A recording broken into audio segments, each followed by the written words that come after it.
마가의 다락방 가운데 성령이 임하여서 각자가 다른 나라의 말로, 다른 방언으로 말을 하기 시작합니다. 그 모습을 봤던 많은 유대인들의 반응이 두 가지로 나눠졌어요. 첫 번째는 12절에 보니까 다 놀라며 뭐 했더라? 당황했대요. 본 거예요, 못 본 거예요? 못 본 거죠. 이런 모습을 처음 경험한 겁니다. 신앙생활을 이제 막 시작한 성도들이 방언하는 성도들을 볼 때, 약간 치유와 이적과 신비한 일들을 볼 때마다 놀라는 경우들이 있어요. 어떻게 저게 가능한가? 하루는 저희 친척 누나가 집회에 갔다가 그 집회에서 방언을 받은 거예요. 방언을 받았는데 자기 스스로 조절이 안 되는 거죠. 조절이 안 돼가지고 무서워 떨면서 울면서 저희 아버지에게 전화가 왔어요. 삼촌, 내 입이 안 다물어져. 내 입에서 계속 이상한 말이 나와. 나도 모르겠는데, 무슨 뜻인지도 모르겠는데 뭐가 막 계속 튀어나와. 언제 그랬는데? 예배 드리다가 그랬어. 아, 그래. 그러면 하나님이 너에게 방언을 주시려나 봐. 너를 사랑한다고 하나님이 표현하시는가 봐. 하나님 앞에 나아가 기도해봐. 그러면 괜찮아질 거야. 그렇게 몇 시간이 지나고 난 이후에 친척 누나에게 다시 전화 왔어요. 이제 괜찮아졌어요. 마음이 안도가 돼요. 그 이후에 어떻게 돼요? 그 이후에 시간을 정하고 장소를 정하여서 기도하기 시작하더라고요. 이 놀라운 반응을 보고 예루살렘에 있었던 유대 사람들도 놀라며 당황해합니다. 그리고 두 번째는 13절에 보니까 또 어떤 이들은 조롱하여 이르되 그들이 뭐에 취하였다? 새 술에 취하였다. 술 먹었다라는 거예요. 술 먹어가지고 지금 약간 상태가 같다. 그래서 쟤네가 집단으로 이상하다라고 말하고 있는 거죠. 유대인들의 상식과 경험과 지식과 세계관으로는 지금 제자들에게 일어나고 있는 이 일이 새 술에 취한 것처럼 보이더라는 거죠. 사람은 자신의 경험과 지식과 관점과 세계관으로 일상에 일어나는 현상들을 판단합니다. 때로는 너무나 쉽게 말을 합니다.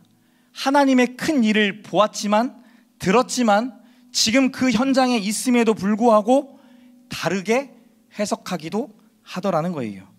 여러분이 아시는지는 모르겠지만 저희가 찬양을 하고 말씀 듣기에 앞서서 항상 성령의 임재를 구하는 기도를 제가 합니다.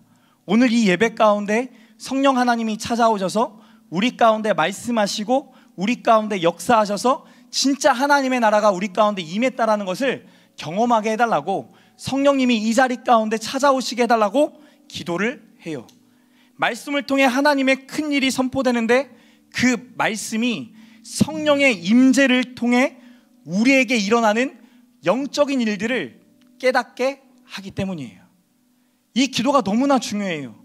내가 그냥 무심코 이 자리에 앉아 있는 것처럼 여겨지지만 하나님의 철저한 계획과 하나님의 철저한 뜻 가운데 이 자리에 있기 때문에 그저 왔다 그저 가야 될 것이 아니라 오늘 이 순간 이 시간에 나에게 듣기 원하시는 그 말씀을 들어야 되는데, 영적으로 마음 문이 닫혀 있으면 들려지지가 않아요. 성령이 나와 함께 하셔서 오늘 분명히 나에게 말씀하시겠구나 라는 믿음이 없으면 들려지지 않는다라는 거죠. 들려지지 않기 때문에 어떻게 돼요? 유대인들처럼 쉽게 판단하게 돼요. 더 나아가 조롱하기도 하고 정죄하기도 합니다. 마가의 다락방에 모여있는 자들만 성령의 임재를 구하고 성령의 충만함을 구해야 될 것이 아니라 오늘 저와 여러분도 예배뿐만 아니라 일상의 삶에서 성령님을 초대하고 성령의 임재를 사모하는 저와 여러분이 되시기를 축복합니다. 하나님은 어제나 오늘이나 내일도 하나님의 방법으로 하나님의 큰 일을 일으키시며 선포하세요. 우리로 하여금 그 하나님의 큰 일을 듣게 하시고 깨닫기 원하세요. 왜냐하면 경험하고 들은 하나님의 큰 일을 우리를 통해 선포하고 이루기 원하시기 때문이에요.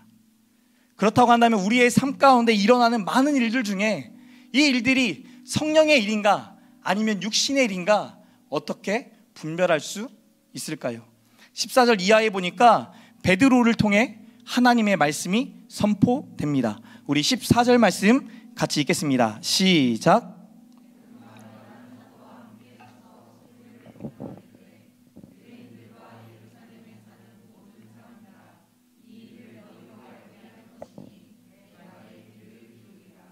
베드로가 일어나서 말하는 겁니다. 니네가 그렇게 조롱하는데, 세술에 취했다라고 말하는데 지금 그게 아니야. 15절에 때가 제3신이라고 하면서 말을 이어가요. 오늘날 시간으로 말하면 오전 9시예요. 오전 9시에 120여 명이나 되는 사람들이 모여서 술을 먹었겠냐, 술 취한 거겠냐, 생각 좀 해봐라 라고 말하는 거죠. 담대해요. 베드로 형님 좀 닮고 싶습니다. 이 담대함.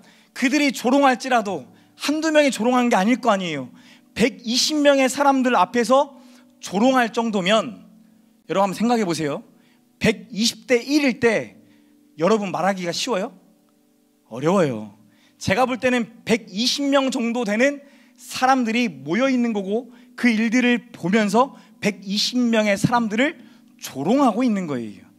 그렇다고 한다면 베드로 입장에서도 일어나서 우리가 술 취한 게 아닙니다, 우리는 하나님의 뜻 때문에 이렇게 하고 있는 겁니다 말하는 게 어렵다고요. 근데 우리 베드로 형님은 너무 담대하게 당당하게 일어나세요. 저와 여러분 안에 이런 담대함이 있었으면 좋겠어요. 옆 사람 보면서 고백합시다. 좀 담대해집시다. 담대해졌으면 좋겠어요. 베드로 형님의 모습이, 그분의 모습이 우리의 모습이 되었으면 좋겠어요. 너희 생각과 같이 이 사람들이 취한 것이 아니다 라고 말하죠. 그리고 난 다음에 16절에 이렇게 말합니다. 이는 곧 선지자 요엘을 통하여 말씀하신 것이니 일러스되, 17절에 하나님이 말씀하시기를. 선지자 요엘을 통하여 주신 하나님의 말씀이, 그 예언의 말씀이 우리 여기 모여있는 120여 명의 사람들을 통해 이루어졌고, 이루는 것을 니네가 본 거다라고 말을 합니다. 마가의 다락방에서 일어난 일이 너희가 조롱할 수 있는 그런 조롱거리가 아니다. 선지자 요엘이 예언했던 것처럼, 너희가 아는 그 선지자의 말처럼 하나님의 말씀대로 마지막 날에 성령이 부어지면 나타날 역사다라고 말을 합니다. 오늘 저와 여러분에게도 하나님의 놀라운 일들이 일어납니다. 믿으십니까? 일어나요. 왜냐하면 예수 그리스도를 통해 이미 하나님의 나라가 이 땅 가운데 임했고, 아직 완성되지 않았지만 하나님의 그 세밀한 계획대로 우리의 삶에 하나님의 놀라운 일들을 이뤄 가세요. 성령의 놀라운 역사가 지금도 너무나 많이 일어납니다. 말씀이 들리는 게 쉬운 일이 아니에요, 여러분. 말씀이 선포되어졌다고 들린다, 해석이 되어진다, 그냥 되는 일이 아니에요. 성령이 함께 하시기 때문에 하나님의 말씀이 들려지기 시작하고 깨달아지기 시작하고 그 말씀을 따라 순종해야겠다라는 마음이 든다라는 거죠. 성령의 놀라운 역사, 우리가 어떻게 분별할 수 있을까요? 베드로처럼 말씀을 통해 분별할 수 있는 거예요. 말씀을 듣기는 들어도 깨닫지 못하고, 깨닫긴 깨달아도 붙잡지 않으면 그 말씀이 그저 흘러갑니다. 말씀은 듣고 붙잡는 거예요. 베드로는 요엘 선지자의 말씀을 붙잡았어요. 거기에 있던 유대인들도 이 요엘 말씀을 붙잡지 않았겠습니까? 말씀을 들었지 않았겠습니까? 그런데 이 베드로와 유대인의 가장 큰 차이는, 이 말씀을 들었을 때 베드로는 하나님의 말씀으로 붙잡았고 유대인은 흘려보냈다라는 거죠. 저와 여러분이 그럴 수 있어요. 지난주일 웰컴 키즈 학부모 간담회를 했습니다. 아빠와 엄마들 이 두 그룹으로 나누어가지고 같이 나눔으로 시작을 하려고 했어요. 제가 대략적으로 머릿속으로 생각했던 시간은 약 20분에서 맥시멈 30분이면 충분하겠구나라고 생각을 했는데, 자그마치 나눔이 끝난 시간이 1시간 반 지나고 난 이후예요. 그럼 전 1시간 반 동안 뭐 했겠어요? 나눔하라고 시키고 저는 여기 앉았다가 화장실 갔다가 물 마셨다가 커피 마셨다가 또다시 화장실 갔다가 안 끝나요. 뭐 그렇게 하고 싶은 얘기가 많은지 남자들끼리 모아놨는데도 여자들이 끝나는 시간에 동시에 끝나는 거예요. 이것도 되게 신기하더라고요. 그렇게 시간이 약 나눔하는 시간이 1시간 30분이 흘렀는데요. 이제 제 차례가 됐어요. 1시간 30분을 나눴기 때문에 제가 나눌 차례잖아요. 제가 이거 나누려고 밤을 새서 준비해와서 PPT까지 만들고 준비를 다 해왔는데 제가 5분을 말할까? 5분이 좀 지나기 시작하니까 한 분씩 졸기 시작해요. 방금 자기들끼리 말할 때는 사정없이 엄청난 몰입해가지고 막 나누기 시작하더니만 그렇게 1시간 반을 난 기다려줬는데 열심히 참았는데 이들은 사정없이 졸고 졸아요. 눈을 감다 막 이렇게 했다가 저는 그 5분이 50분 같더라고요. 이때 시편 기자가 말했던 127편 2절 말씀이 떠오릅니다. 너희가 일찍이 일어나고 늦게 누우며 수고의 떡을 먹음이 헛되도다. 그러므로 여호와께서 그의 사랑하시는 자에게 뭐를 주시는도다? 잠을 주시는도다. 지금 나의 수고가 헛되구나.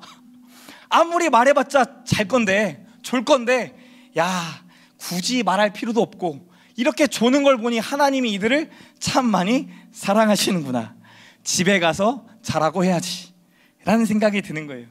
저는 밤새 준비했는데 끝날 때는 하나님이 하나님의 일을 보여주세요. 그러면서 제 안에 이런 확신이 듭니다. 여러분이 127편 2절만 거의 다 기억하시는데 1편이 너무 중요해요. 1편에 이렇게 말을 합니다. 여호와께서 집을 세우지 아니하시면 세우는 자의 수고가 헛되며 여호와께서 성을 지키지 아니하시면 파수꾼의 깨어있음이 뭐하도다? 헛되도다 말씀하세요. 나눔 속에서 여호와께서 우리 성도들의 가정을, 그 집을 세우시고 그 성을 지키시고 계신다라는 것을 저에게 깨닫게 하시더라고요. 그렇게 나눔 속에서 나누었던 내용들을 이제는 집으로 돌아가 부부끼리 나누고 그 나눈 것 중에 한 가지 혹은 두 가지를 정해서 한 달 혹은 2달 동안 실천해 볼 것을 숙제로 드렸어요. 그리고 난 이후에 몇 분이 하셨는데요. 한 분에게 제게 이런 카톡이 옵니다. 저희 가정은 주말밤 6퇴 후에, 6퇴는 육아 퇴근이에요. 육아 퇴근 후에 각자 중요하게 생각하는 영역 중 가장 실천할 수 있을 것만 골라서 한 가지씩 실천해 보기로 했습니다. 첫 번째, 아이들과 토요일 오전 시간 농구하기. 두 번째, 자기 전 부부가 먼저 안아주고 사랑 고백을 하고 아이들끼리 각자 한 명씩 돌아가며 안아주며 사랑에 고백하고 마지막에 넷이 함께 안아주며 우리 가족 사랑에 고백하기. 여러분 대충 그림이 그려지세요? 여러분 가정에 이미 다 하고 계시죠? 할렐루야.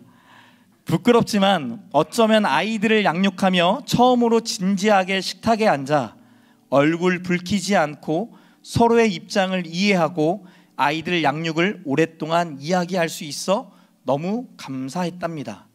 늘 먼저 교육에 있어 혼자 결정하고 통보했던 내가 미안했고 자녀의 방과 후 과목과 공부와 놀이의 비중에 대해 갈등이 많았는데 남편과 같이 의논하니 머리가 말끔해지고 명쾌한 결정을 할 수 있어서 너무 좋았어요. 더 나아가 부부의 대화 시간을 갖기로 자연스러운 대화의 시간을 가지자고 서로 다짐도 해보며 처음 치고는 너무 만족스러운 시간을 보내게 되어서 너무너무 감사했답니다. 오늘 처음으로 실천하는 날이었는데 늘 표현에 있어 어색해하며 반대로 표현하는 남편 집사님 입에서 사랑해, 잘자 하며 아이들을 안아주고 우리 가족 사랑해 하며 넷이 안아주는데 아이들도 너무 즐거워했고 둘째 아이는 어찌나 좋은지 뜬금없이 엄마, 할머니 되어도 어디 가지 말고 우리 집에 다 같이 살으라 라고 고백을 하네요. 크크크. 이제 처음 시작이지만 이 시작을 통해 우리 가정을 통해 이루실 하나님의 놀라운 사랑이 기대되고 설레이는 밤입니다. 이 가정의 역사하신 하나님께 영광의 박수 올려드리겠습니다. 여러분, 목사가 숙제를 냈다고 실천하는 게 쉬운 일이 아닙니다. 순종하는 게 말처럼 쉬운 일이 아니에요. 말씀을 듣고 흘려보내면 하나님의 큰 일을 보고도 깨닫지 못하지만, 말씀을 듣고 붙잡으면 하나님의 큰 일을 보고 하나님을 경험하게 되는 거죠. 우리의 집을 세우는 자가, 우리의 성을 지키시는 자가 누구라고요? 하나님이세요. 이 부모 간담회를 통해서 사실 저는 부모가 어떤 부모가 돼야 합니다를 말하고 싶었던 것이 아니라, 부모가 자녀를 교육하기에 앞서 부부가 하나가 돼야 합니다. 부부가 한 뜻과 한 마음으로 실천해 보며 하나님이 어떻게 하나님의 나라를 세우시는지를 경험해 보셔야 합니다라는 것을 말하지 않고 오늘 말하려고 했거든요. 오늘 부모 간담회 2회차 때 말하려고 했는데 이분들이 경험한 거예요. 다 이렇게 되면 얼마나 좋아요? 또 어떤 집은 자기들이 나누고 결단한 대로 실천했다고 합니다. 그런데 실천을 하다가 결국에는 3명 다 싸웠대요. 감정이 상하게 된 거예요. 결과적으로 싸웠지만 시간이 지나고 난 이후에 보니 결단했던 것, 하나님 앞에 같이 부부가 결단하며 가정을 이렇게 세우기로 결단하며 애쓰고 있는, 노력하는 배우자의 모습을 보게 됐다라고 이야기합니다. 얼마나 감사한 일이에요. 안 싸웠으면 좋았을 걸. 그럼에도 불구하고 그 싸움을 통해 뭘 배워요? 배우자의 진짜 마음을 알고 그 마음이 하나가 되는 것을 경험하는 거죠. 제가 준비한 걸 끝까지 안 한 걸 하나님이 막으셨구나, 안 하길 잘했구나, 다시 한번 생각해 봅니다. 저는 확신합니다. 교회에 와서 졸아도 괜찮습니다. 잘 안 들리셔도 괜찮고, 처음부터 끝까지 왔다가 그냥 자고 가셔도 상관없습니다. 왜냐하면 하나님이 정말 여러분을 사랑하시기 때문에 이 자리로 부르신 거고, 여전히 하나님의 큰 일을 하고 계시며 그 놀라운 일들을 알기 원하지만 아직 우리가 준비 안 될 수 있어요. 그런데 어느 순간 그 말씀이 들려지기 시작하고 깨달아지기 시작하고, 이 말씀은 진짜 내가 붙잡아야겠다, 한 주간 이 말씀을 붙잡고 내가 씨름해봐야겠다 라고 하게 되면 하나님 반드시 하나님의 나라를 여러분 삶 가운데 보여주실 줄 믿습니다. 말씀을 듣고 붙잡고 순종하는 것을 넘어 베드로의 호소처럼 내 말에 귀를 기울여 주십시오라고 말하는, 하나님 나라를 전하는, 예수를 전하는 저와 여러분 되시기를 축복합니다. 옆 사람 보면서 이렇게 고백합시다. 말씀을 붙잡아 봅시다. 한 번 더요. 말씀을 꼭 붙잡아 봅시다. 한 번 더 고백합니다. 제 말도 꼭 붙잡아 주세요. 베드로가 인용했던 요엘 선지자의 말씀은 우리가 잘 아는 말씀이자 찬양입니다. 자녀들은 예언할 것이요, 이 찬양 아시죠? 이 찬양을 지금 베드로가 인용하고 있는 거예요. 요엘서 2장 28절에서 32절 말씀을 베드로가 인용을 하는데, 요엘서 2장 28절은 이렇게 시작합니다. 그 후에 내가 내 영을. 그런데 베드로는 설교할 때 이렇게 말합니다. 말세에 내가 내 영을. 그 후에와 말세라는 말을 바꿉니다. 베드로는 이 요엘서 말씀을 묵상하면서 자기의 말씀으로 붙잡으면서 성령이 임하셨을 때 일어나는 이 놀라운 일들, 서로 다른 나라의 말을 하는 이 놀라운 일들이 말세, 곧 마지막 때에 일어날 일이다라고 해석하고 붙잡았다라는 거예요.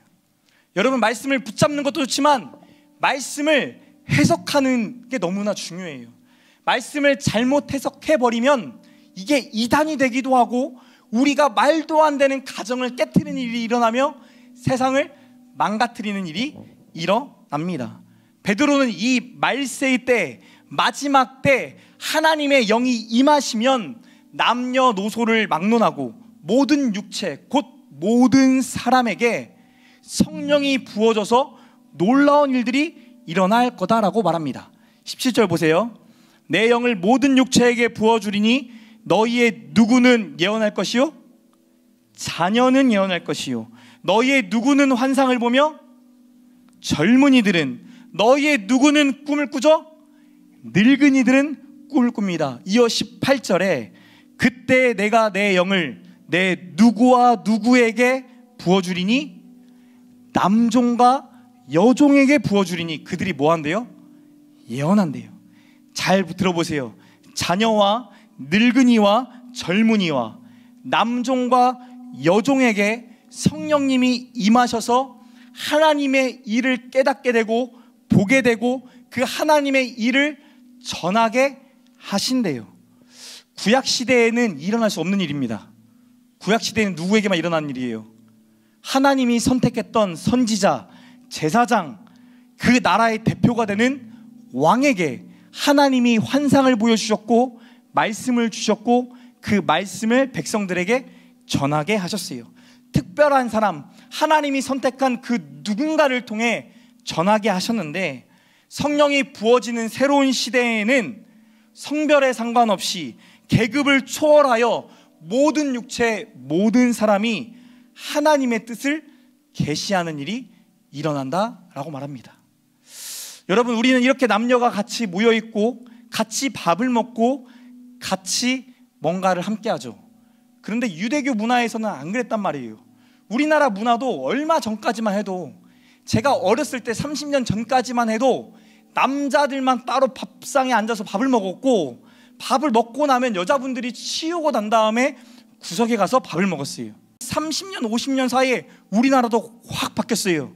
성령의 역사를 통해 그동안 구습처럼 지켜왔던, 당연히 여자는 남자에게 귀속됐고 여자는 남자의 소유물이라고 말했던 시대를 살고 있던 세상에 지금 뭐를 말하는 거예요?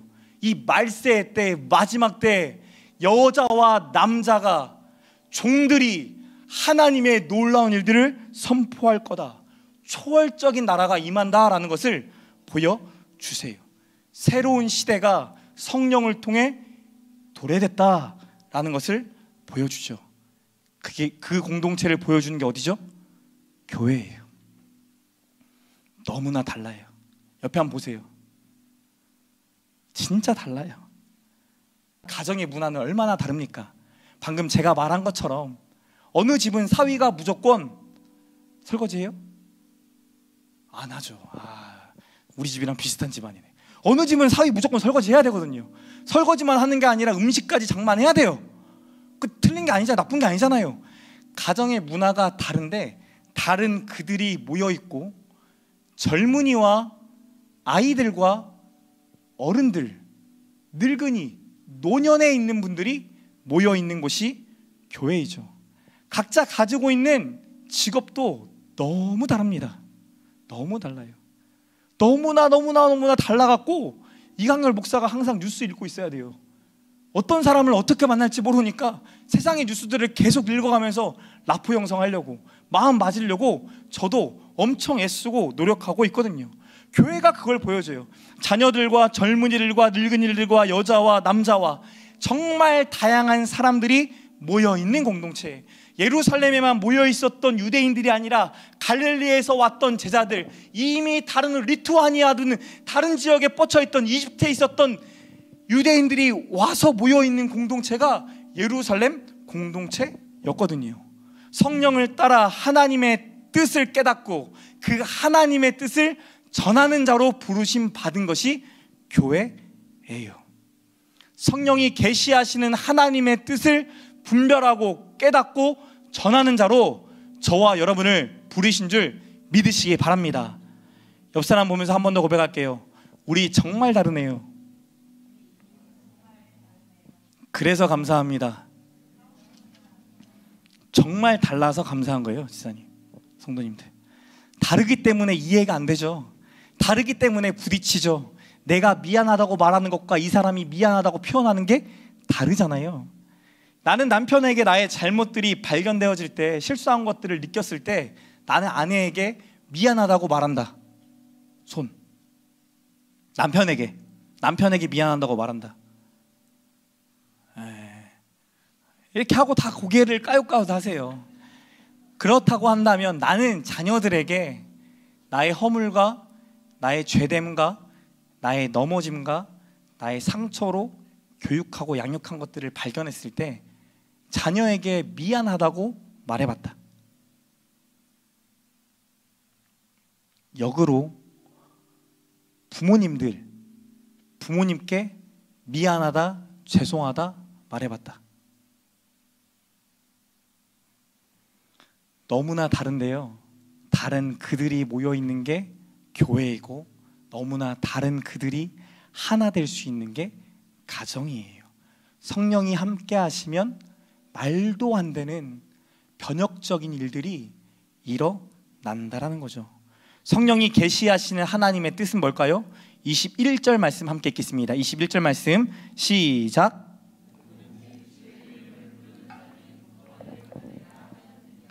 성령이 임하셔서 우리에게 계시하시는 말씀이 예수 그리스도라는 거예요. 우리 주 예수 그리스도. 성령이 주 예수 그리스도에 대해 증거하시고 성령을 통해 예수 그리스도를 나의 주님으로 인정하게 되고 예수의 이름을 부르며 의지하며 신뢰하며 예수를 따라가는 자가 되도록 성령이 역사하신다라는 거예요. 교회는 예수 그리스도에 대한 이야기를 나누는 공동체입니다. 예수님이 나의 주님 되심을 고백하며 선포하는 공동체예요. 예수로 인해 우리가 구원받았음을 고백하는 공동체예요. 하나님이라면 어떻게 하셨을까? 예수님이라면 어떻게 하셨을까? 지금 이 상황, 이해할 수 없는 이 부딪힘을 만났을 때 하나님은 공동체를 어떻게 세워가고 부부의 관계가 어떻게 세워지기 원하고 하나님은 이 혼탁한 세상 가운데 자녀에게 진짜 우리를 통해 뭘 흘려보내길 원하실까? 물어봐야 한다는 거죠. 예수를 닮아가고 예수를 쫓으며 예수의 말씀을 나누면서 이번 한 주 있었던 하나님의 놀라운 일들을 나누는 거예요. 우리가 경험하고 살아가는 이런 모든 일들 중에 우리가 질문하냐고요. 예수님이라면 어떻게 하셨을까? 예수님이라면 우리가 어떤 말씀을 붙잡고 이 길을 걸어가기 원하실까? 우리가 기도를 마칠 때 항상 이렇게 하죠. 예수님의 이름으로 기도합니다. 말세 마지막 때 19절의 말씀처럼 기사와 징조가 있고 20절에 심판의 날이 반드시 올 겁니다.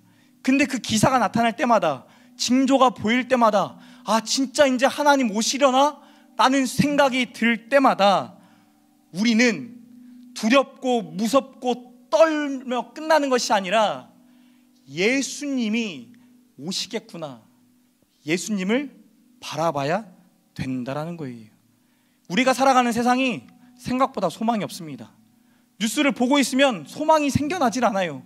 좋은 이야기가 거의 없어요. 사건 사고가 가득하죠. 천재지변이 가득하죠. 인간이 얼마나 잔인할 수 있으며 인간이 얼마나 추악할 수 있고 인간이 얼마나 힘이 없는가를 뉴스가 매일매일 보여줘요. 이러다가 정말 우리 인생 망할 수도 있구나 라는 것을 보여주죠. 그때 우리가 질문해야죠. 나의 구원은 어디서 오는가? 예수 그리스도.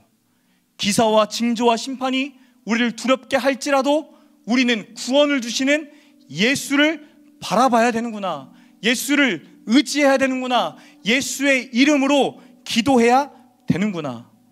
우리 믿음의 선배들은 습관처럼 주여, 밥 먹다가 갑자기 주여,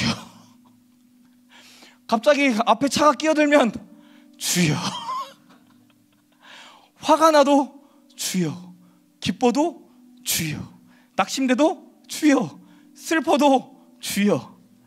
제가 다른 나라 가볼 때마다 느끼는 거지만 그들도 통성의 기도를 하고 성령으로 기도하는데 우리처럼 주여 삼창하는 공동체는 우리나라만 존재합니다. 뭐 하는 거예요?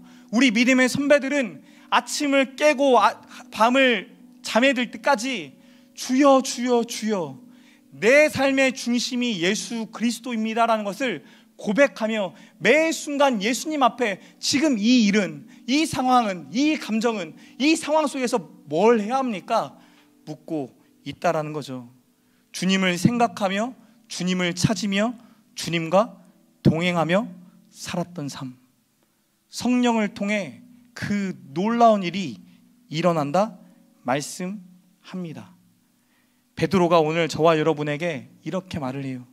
내 말에 귀를 기울여 주십시오. 성령이 임하셔서 새로운 시대가 도래됐습니다. 그 성령이 함께하는 자들을 통해 그가 누구가 됐건 그 누군가를 통해 하나님의 크고 비밀한 역사, 예수를 증거할 겁니다. 저와 여러분이 증거자로 세워지는 그 성령의 역사를 드러내고 나타내는 저와 여러분 되시길 축복합니다. 옆 사람 바라보세요. 옆 사람 바라볼 때 진짜 기대가 되세요? 아니면 판단이 되세요? 하나님이 하시는 놀라운 일들을 보면서 같이 놀라고 계십니까? 아니면 보시면서 조롱하고 싶은 말이 떠오릅니까? 목사도요, 때로는 성도를 조롱하고 싶을 때도 있어요. 그것밖에 안 되냐? 계속 말했지 않냐? 왜 맨날 자면서 듣지 않으면서 그때도 말했는데 이렇게 될 줄 알지 않았냐? 라고 말하고 싶을 때도 솔직히 있어요. 근데 그런 마음이 들 때마다 저도 하나님 앞에 나아가는 거죠. 하나님, 제가 그들보다 또 높아져 있네요. 제가 또 여전히 교만하네요. 제가 또 하나님 역할을 하려고 하네요. 제가 하나님이 되어서 우리 공동체 좌지우지하려고 하네요. 성령님이 이끌어 가시는 것을 내가 깨달아야 되는데 우리 공동체 안에 하나님이 어떤 사랑을 흘려보내기 원하시는지 물어봐야 되는데 여전히 제 마음대로 좌지우지하려고 하네요. 하나님, 인간의 기대는 가려지게 하시고 영적인 기대, 영적인 성장, 영적인 성숙이 보여지게 해주세요. 비록 졸고 있지만, 자고 있지만, 듣지 않는 것처럼 보여지지만 그 가운데도 주의 말씀이 뿌려져 30배, 60배, 100배로 결실할 것을 보여주세요. 기도해요. 저도 여러분도 이 마음 가지고 기도합시다. 저와 여러분 이미 성령을 받은 자입니다. 성령의 권능을 받아 예수보다도 더 큰 일을 할 자라고 요한복음이 말씀합니다. 믿으십니까? 믿읍시다. 이 성령의 권능을 가지고 예수의 이름으로 기도할 때 하나님의 영이 우리 가정 위에 부어지고 우리 공동체 위에 부어져 우리가 상상할 수 없는 하나님의 나라. 남들은 원래 가정은 이런 거야, 원래 남편과 아내는 이런 거지, 자녀들, 부모는 원래 이런 거잖아 라고 말하는 것이 아니라 하나님이 세우시는 가정이 교회가 되고 하나님이 세우시는 교회가 진짜 하나님의 나라가 되는 것, 그것을 기대하고 소망하며 하나님이 이루실 것을 확신하며 나아가는 저와 여러분, 예수의 이름을 부르며 기도하는 저와 여러분 되기를 소망합니다. 그 마음 담아 주여 삼창하시고 같이 한번 기도합시다. 주의 이름 찾습니다. 주여.